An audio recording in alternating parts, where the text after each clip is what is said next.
Bismillahirrahmanirrahim. Assalamualaikum warahmatullahi wabarakatuh. Dalam sesi kali ini saya akan menjelaskan tentang Multimedia Development Life Cycle atau biasa kita kenal dengan MDLC. MDLC ini adalah salah satu metode yang biasa digunakan untuk membuat produk multimedia. Dalam paper ini paper yang udah lama ya, saya tulis 2022 kalau nggak salah, atau 2020 sekian, saya lupa nih. Jadi, intinya MDLC ini adalah bagian dari SDLC. Jadi root-nya itu adalah SDLC atau Software Development Life Cycle karena diambil dari, akar tahap-tahapannya SDLC. Biasanya SDLC itu, polanya itu ada analisis, ada desain, ada implementasi, ada testing. Minimal ada 4 itu ya. Di beberapa versi SDLC ada yang berbeda. Nah, dari paper ini, secara, garis besar ini saya mencoba mencari kira-kira model-model LDLC apa sih yang, biasanya suka ada di dalam beberapa, paper atau jurnal yang terdahulu. Nah, ini biasanya kalau ngomongin MDLC, itu yang terkenal adalah MDLC punya Luther Sutopo, itu bentuknya yang 6. Ada konsep, desain, material collecting, assembly, testing, dan distribution. Ini biasanya kalau teman-teman googling, masalah MDLC pasti yang terkenal yang muncul duluan adalah punya Luther atau Luther Sutopo. Yang jadi masalah adalah, si si MDLC ini itu sangat sulit ditemukan jurnalnya. Maksudnya, naskah asli dari Luther pada saat dia bilang, namanya MDLC itu ada dari konsep sampai distribution itu nggak pernah ada. Kalaupun kita cari di googling, itu yang akan ketemu adalah banyak sekali website atau blog yang menampilkan gambar, model MDLC yang 6, tapi biasanya gambarnya udah burik juga ya, udah burik, udah putih, udah nggak jelas dan selalu dilemparkan ke, website atau blog yang menggunakan MDLC-nya, tapi tidak pernah ada naskah aslinya. Ini juga sempat jadi misteri sebetulnya. MDLC-nya si Luther Sutopo tuh di naskah yang mana sih sebenarnya gitu, karena mau dicari-cari agak susah. Jadi memang, saran saya, ya tidak disarankan lagi menggunakan versi Luther karena, sulit mencari, paper aslinya. Kemudian selain Luther Sutopo ada juga Godfrey, ini ada, fase-fasenya agak panjang ya, tapi ini kalau dari sisi saya ngelihatnya, ini udah lebih ke arah game development sih, karena dia mulai ada tulisan, genre dan karakter. Padahal ini lagi ngomongin multimedia development life cycle. Philomene Molina juga sama, ini agak terkenal di SDLC, diambil sebagai, bagian dari MDLC karena ada 3 kata unik nih biasanya, pre-production, production, dan post production. Ini adalah khas dipakai untuk perfilman. Sherwood Road juga sama. Sherwood Road ini, diambil karena, sering digunakan sebagai dasar pembuatan aplikasi multimedia. Biasanya yang diambil itu adalah bagian specification, design, dan, production. Specification dan desain ini yang menjadi, landasan kenapa ini masuk ke dalam multimedia karena, bentuknya adalah breakdown dari user requirement. Biasanya kalau di SDLC kan dari user requirement, nah kalau di sini project initiation ini masuknya bagian dari, user requirement, baru bikin spesifikasi, baru desain. Ini khas multimedia bagian sini karena ada rancangan atau blueprint sketsa dari, produk, aslinya, produk yang akan dikembangkan. Vohan. Nah, Vohan ini mungkin, yang paling general ya, sama benar-benar SDLC banget gitu, Analysis Design Production. Cuma ini juga dijadikan bagian dari, pola-pola MDLC karena banyak digunakan justru produk MDLC itu menggunakan metode-metode mereka. Nah, ini ada beberapa kombinasi dari, model-modelnya MDLC terdahulu.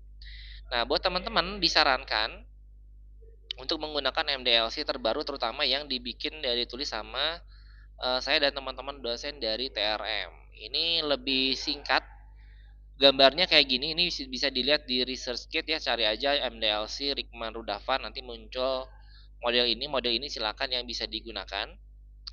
Ada 5 tahapan, ada inisialisasi, ada blueprint design, asset preparation, product development, testing, dan validation. Ini secara garis besar, mengadopsi SDLC, cuma yang berbedanya adalah di 2 tahapan ini nih, 2 dan 3. Blueprint design itu artinya adalah membuat, kelompok-kelompok atau aset-aset yang akan disiapkan, Blueprint design itu fokusnya adalah untuk menyiapkan dulu arsitektur atau flow dari rancangannya. Kalau asset preparation baru menyiapkan kelompok-kelompok aset. Jadi gampangnya kalau blueprint design ini saya sebutnya adalah hitam putih ya. Kalau asset preparation itu berwarna tapi potong-potongan. Kalau product development itu sudah berwarna komplit semua. Jadi dari 1, 2, 3, 4, 5 polanya adalah inisialisasi berarti user requirement. Kemudian blueprint ini bikin dulu rancangan pakai hitam putih, kalau kalau pakai pensil atau pakai Figma juga bisa ya.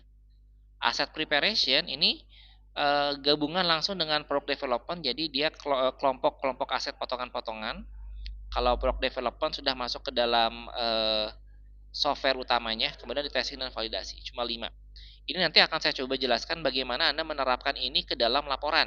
Ini kan kita lagi bahas papernya dulu ya, lagi bahas apa sih 5 tahap ini. Nanti selanjutnya saya akan switch ke bagian laporan, karena tugas nanti di akhir adalah Anda juga menerapkan konsep 5 ini, konsep yang di awal sini ke dalam laporan tugas akhir atau asesmen 3.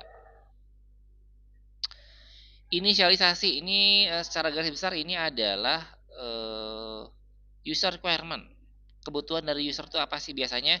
Karena namanya disebut inisialisasi karena bisa bermakna dua. Bisa inisialisasinya dari teman-teman developer, Anda yang pengen bikin sesuatu, Anda menginisialisasi sendiri, Anda membuat requirement sendiri, atau inisialisasi memang dari klien atau user.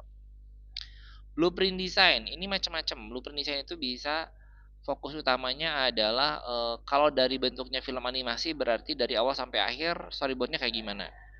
Atau kalau bentuknya adalah multimedia non linear, ini saya bagi dua ya.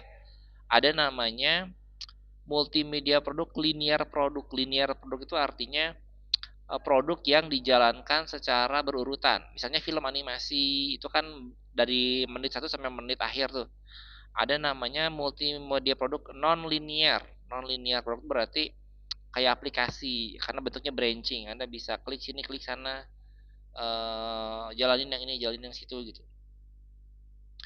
Nah, dalam setiap produk itu nanti blueprint design itu lebih ke arah urutan dari fitur-fitur yang akan dikembangkan. Kalau dari yang bentuknya multimedia produknya linear, kayak film nih, berarti nanti dia harus produce initial sketch karakternya kayak gimana, environment dan central storytelling. Ini berarti kalau kita mau bikin film. Jadi metode ini bisa digunakan juga untuk Anda membuat film. Kalau pengen bikin film animasi, Anda harus siapkan ini. Kalau Anda mau bikinnya adalah non-linear multimedia, berarti Anda harus produce user journey blueprint, user interface design, dan user experience. Ini berarti kira-kira apa yang akan user klik dan kalau diklik itu hasilnya ngapain. Ini saya sebut blueprint design biar gampang ingatnya ya. Ini adalah hitam putih. Hitam putih artinya Anda nggak perlu ngedesain yang bagus-bagus di tahap ini. Yang penting hitam putih dari A sampai Z-nya jelas harus ngapain. Harus ngapain, diklik apa, keluar apa itu jelas di bagian blueprint design. Asset preparation ini adalah kelompok-kelompok aset ya. Kelompok-kelompok ini nanti beda juga apakah Anda produknya linear atau non linear. Kalau linear berarti Anda harus bikin misalnya apa nih mana ya. Nah, nih. Kalau misalkan film animasi misalnya Anda harus bikin rumah, Anda bikin jalan, Anda bikin trees gitu ya. Anda nyiapin aset-asetnya. Anda nyiapin pohon. Perkara nanti pohonnya mau ditaruh di mana ya nggak masalah, yang penting pohonnya siapin dulu gitu. Terus kalau dari sisi multimedianya non linear itu Anda bisa bikin juga ini elemen-elemen apa tuh? UI and UX interaction elemen kayak button, kayak apa ya? Kayak landing page-nya, kayak font-fontnya gitulah. Termasuk adalah independent programming script. Nah, ini biasanya khasnya kalau teman-teman udah suka pakai Jetchill ya, itu terkenal dengan independent programming script. Artinya scriptnya itu walaupun cuman pendek-pendek, tapi scriptnya itu bisa digunakan di berbagai project yang berbeda. Oke, saya nyebutnya di sini adalah independent programming script. Ini asset preparation artinya sudah masuk ke dalam fase development aset tapi baru sendiri-sendiri, baru masing-masing.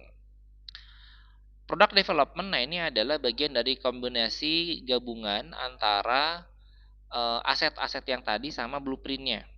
Jadi dari blueprintnya udah jelas mau bikin apa, asetnya mau kayak gimana digabungin jadi satu. Nah ini biasanya kalau kalau di linear mana ya linear ya?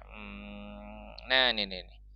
In developing linear multimedia produk. Kalau misalnya kita lagi ngomongin multimedia berarti fase ini adalah memproduksi several video klip ya, baru kemudian digabung ke dalam video aslinya. Bisa Anda bayangin ini kalau misalkan Anda bikin di Blender, misalnya di Blender kita ada file Blender pohon, ada file Blender rumah. Kemudian kita di file aslinya nanti yang akan kita render, si file-file itu kan misalkan diimpor di apa diekspor jadi FBX ya. Kita impor ke dalam scene-nya Blender, kemudian akan dibuat satu scene video misal 5 detik, di render 5 detik di situ. Itu kira-kira bagian product development kalau untuk bikin animasi. Kalau di Unity mungkin sama juga. Di Unity berarti di scene Unity-nya semua yang udah ada tuh user journey-nya kayak gimana dicampur ke dalam Unity, masukin aset-asetnya, dirangkai sesuai dengan user journey dan kemudian dites, di build lah sampai situ ya. Ini fase ini sampai di build kalau bikinnya adalah non linear multimedia product atau aplikasi itu bisa di build ya secara hasil akhirnya. Tapi kalau linear multimedia product itu adalah bentuknya di render. Testing dan validasi ini standar ya. Jadi teman-teman nanti setelah melalui fase ini silakan aplikasi testing. Kalau misalkan ternyata ada yang kurang atau ada yang salah, itu bisa diiterasi, bisa dibalik lagi ke fase yang sebelumnya. Nah, kenapa ini menurut saya lebih lebih baik dibandingkan dengan metode yang lain yang sudah ada, teman-teman. Kalau kita lihat ke belakang ya versinya Luther Sutopo misalnya, MDLC ini yang sering dipakai ya. Ini kan ada konsep desain, material collecting, assembly, testing. Di bagian sini teman-teman di dalam material collecting dan assembly itu Luther Sutopo tidak pernah menyebutkan apakah ini akan menjadi produk multimedia yang sifatnya linear atau non linear. Karena polanya kalau misalkan material collecting dan assembly ini kecenderungannya justru lebih ke arah produk linear, produk film.